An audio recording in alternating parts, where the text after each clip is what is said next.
Hi, Dave Cook here. I'm just really bored, so I'm doing a video game review just for the hell of it, really. What better game to do, seeing as the Dark Knight Rises is out, than Batman on NES. This game is a classic, notoriously difficult in parts, and it was just a movie tie-in that wasn't rubbish. It actually performed really well. The controls were slick. Didn't really, took a lot of liberties with the plot of the film.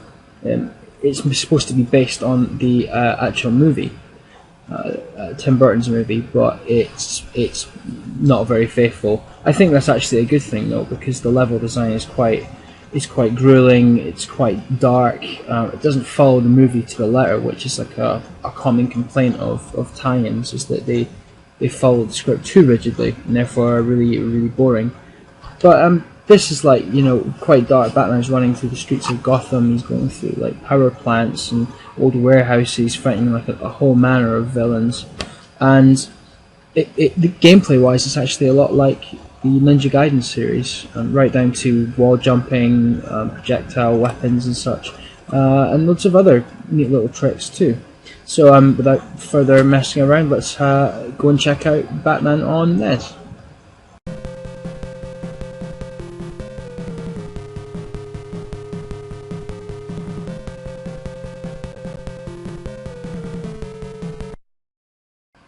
Okay, so this is Batman on NES, and one thing I should point out at the start of this review is that the narration isn't scripted, the gameplay isn't scripted. It's just me playing the very first 10 minutes of the game, so I might die a lot, I might suck, but it's in the sort of spirit of keeping it pure, as it were. So the first thing you notice is that the levels are really dark. They're very in keeping with the Batman ethos and sort of the atmosphere of the comics, which is a great thing, really. And like I pointed out, this game is meant to be based on the film, although straight away great liberties are taken in what goes on in the movie and what goes on in the game. So Batman has a lot of gadgets there. You can see he had the Batarang, the sort of shuriken, which splits into three, and he has a gun. Here we go. I mean, Batman would never use a gun, certainly not in the comics, certainly not in the movies, so I don't know why he's got one here. And it doesn't even shoot bullets, it kind of shoots these big rockets, which is complete overkill, but hey, it's fun. So his most powerful weapon actually is his punch, and it's a great bit of risk-reward going on because it's really short. You might be able to get in close to an enemy and dish out a heavy blow, but the chances of you getting hurt in kind are quite high, so you have to use it wisely. And Batman also has a wall jump, which for the time was quite a big innovation, because most platformers just let you hop around platforms, quite simply, but there was no real manipulation of the scenery as such. So it's good to see that Sunsoft developed a little wall jump in there, and you will need it because there's a lot of really difficult climbing sections later on. They require real precision because you have electrified floors, spike traps, acid vats, everything. It does get really difficult. Not quite as hard as Ninja Gaiden, but the game does share a lot of traits, especially in the way you handle the character, your sort of projectile weapons and such. And yeah, the level design is really up there with Ninja Gaiden. So this bit is quite a good example. Trying to punch these guys is a pain. You have to be very precise, dodge the flames, and make sure your punch connects. And it is easy to fall off the edge of the platforms like that when you're trying to line up a pixel perfect jump. So there's a lot of trial and error involved. But once you get the sort of feel for the layout of the level, it becomes second nature. What I really like about this game as well is the soundtrack. It's actually fantastic, and a number of bands have actually covered this particular theme. Actually, specifically a band called The Advantage, who it's on their second album, and you can get it on like Spotify, iTunes, all that stuff. It's really good cover. You should check it out. So let's try this bit again. These guys are really tough, and they appear pretty much throughout the whole game, if memory serves, and they're really annoying. So yeah, there's these little robot things that you have to leap over them. As soon as you touch the ground next to them, they rush you, so you have to just either get down with a punch and stun them, or just jump over and avoid the blast at all costs, because it really saps your health. Here's another annoying bit as well. I could use the projectiles like this, but you know, if it was anything more than these little spike dudes, it would take us far too long. And I want to really keep those Batarangs for the boss at the end of the stage. We'll see in a minute. There's a guy up there floating around in a jetpack shooting at me with a big rifle, and so already the game just isn't following the film at all. It is absolutely 100% supposed to be an official adaptation of the movie. None of this happened in the movie, if you remember. This guy looks like he should be in Contra or something like that. Definitely not a Batman game.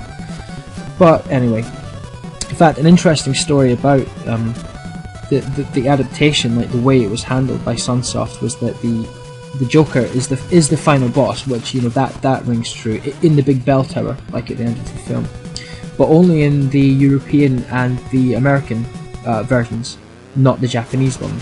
You never fought the Joker at the end of the Japanese version. In fact, he died in the final cutscene, so you never actually got to fight him. So this is the first boss, and it's this weird, I don't know what you would call him. He kind of looks like a cross between a Power Ranger and some sort of Guyver type mech. Anyway, he's really annoying, and you might think that using the projectiles is the best way to hit this guy because he swoops around really fast. It's safer to hit him from a distance, but once again, the punch is the best method. Because if you just use projectiles, it will take forever to kill him, and you're gonna run out, especially when you use that shuriken weapon. You can see there it's taking so many of my item sort of points away. Now I've got nothing left, so I've just got the punch. But if you sort of line up, if you sort of gauge where he's going to swoop, you can actually smack him, kind of like that, although I take a bit of damage. The best thing to do is just stand at the left or the right and just hit him on the way up as he swoops. Takes a bit of trial and error, but there you go. Managed it there. I love these cutscenes as well. They're very, you know, you might think they're quite basic now, but back in the day, you know, this was storytelling at its finest. Not a lot of game had cutscenes. So Batman has now busted into this chemical plant, which I think is meant to be the Ace chemical plant from the film, you know, where the Joker falls into the vat of acid, but I really couldn't tell you.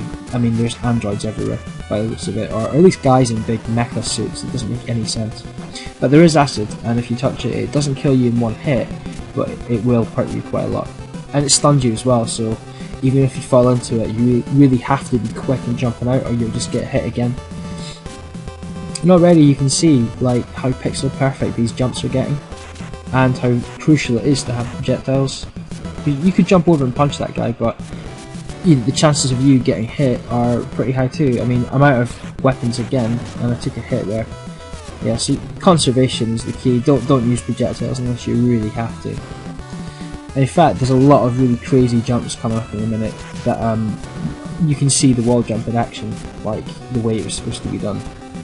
And anyone who's played like Shinobi 3, and if you haven't, I would recommend it. It's a fantastic platformer, really neat.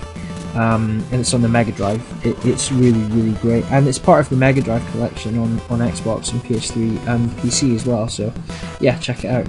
Anyway, this level does get really difficult really fast. I mean, there's no messing about, you know, learning curve is high in this one. And this next stage here is when it all really kicks off. This is when things get electrified, so you really have to watch out for like walls with like electricity running down them and such. There you go. Yeah, if you touch that, I don't think it kills you in one hit, but it's pretty close. I think 2 hits and you're dead. So you've got like jumps and these little claw things trying to hit you from far. You just got to use pace, you know, be very smart. Here we go with the wall jumps. This next section is really difficult. Get past this guy first though. It is like the embodiment of the classic NES game though, you know. You get continues, but not a lot of lives, you know. If you mess up in succession, you know, you're not going to get very far. Especially this bit here. If you didn't know what you were doing like that, trying to judge the height of those jumps is really difficult to begin with, but once you go back through the level, you'll pick it up no problem. It really is a case of trial and error, although it's not as punishing with, like, you know, leaps of faith and you know, really bad signposting. It's not as bad as that. In fact, the level design is really smart, especially when you stack it up against some other games out there. Although yeah, I mean, it's just a good all-round game. There's very little room for complaint apart from the difficulty, because there are some bits where you just, I think there are ways to get through certain sections without getting hurt, but I mean your precision must be just like so on the ball. I think maybe the developers could get through the game really simple with minimum effort, but you know, to the uninitiated, it's a tricky one. Here we go with the wall jumps again. This time I think I manage it. Yep, there we go. So I bet this bit goes on for ages, and if you really, you know, the chances are you could die before you get to this end of this whole section if you don't know what you're doing. It's all about once you sort of get that sweet spot, the sort of jump, the gap between that wall jump, sort of height, the distance, it really becomes a lot more manageable. That is until later on when the designers get really sadistic and do stuff like this. The key here really is to just sort of drop down to the left, wall jump off that bit on the left and jump to right. You can see me do it here in a second. So here it is. There you go. See, you have to catch it right at the last minute and then just leap across. Very difficult, but once you know how, it's not so bad. Well, I think the fact they throw that same sort of jump at you like twice in succession is sort of like their way of giving you a tutorial. Like it's a little, just to get it fresh in your head really how you're supposed to do it, because you have to do that kind of thing a lot. These things are really tough. They drop like these like drill, I don't even know what they are, drill sentries or robots or something, I don't know. They sort of home in on you and chase you. And it looks like you can get down there, but no, you can't. Another one of those classic bits where, I mean, they should have made it more obvious. But yeah, yeah, there's not really much more to say about this one, but thank you very much for watching.